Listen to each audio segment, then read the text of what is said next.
મિત્રો, હું અત્યારે રાજકોટ ઇન્ટરનેશનલ એરપોર્ટ ઉપર છું. હવે રાજકોટ ઇન્ટરનેશનલ એરપોર્ટમાં જે ઇન્ટરનેશનલ એરપોર્ટ માટેની જે સુવિધાઓ છે એનો સદંતર અભાવ છે. એસી બરાબર કામ કરતું નથી. ઘણી રજૂઆતો પછી ચાર્જિંગ પોઈન્ટ્સ એક બે જગ્યાએ મૂક્યા છે.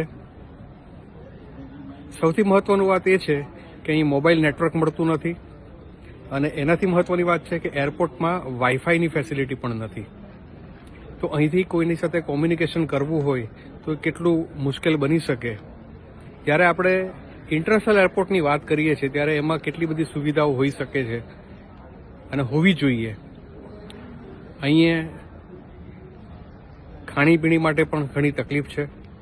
કોઈ એવી લાઉન્જ પણ અહીં બનાવવામાં આવી નથી. તો આ બધી સુવિધા રાજકોટના નાગરિકોને ક્યારે મળશે? જ્યારે અમે ઇન્ટરનેશનલ એરપોર્ટ રાજકોટ એવું જ્યારે આપણે જોરશોરથી એનો પ્રચાર કરતા હોઈએ તો એની બેઝિક જે પાયાની સુવિધાઓ છે એનો પણ સદંતર અભાવ હોય તો આપણે એને કઈ રીતે ઇન્ટરનેશનલ એરપોર્ટ કહી શકશું?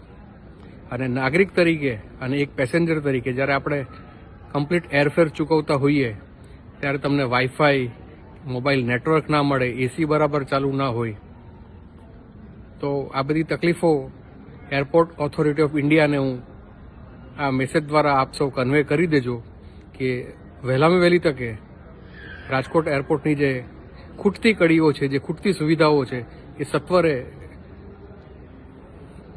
અહીં ઉપલબ્ધ કરાવે. જય ભારત, જય હિન્દ.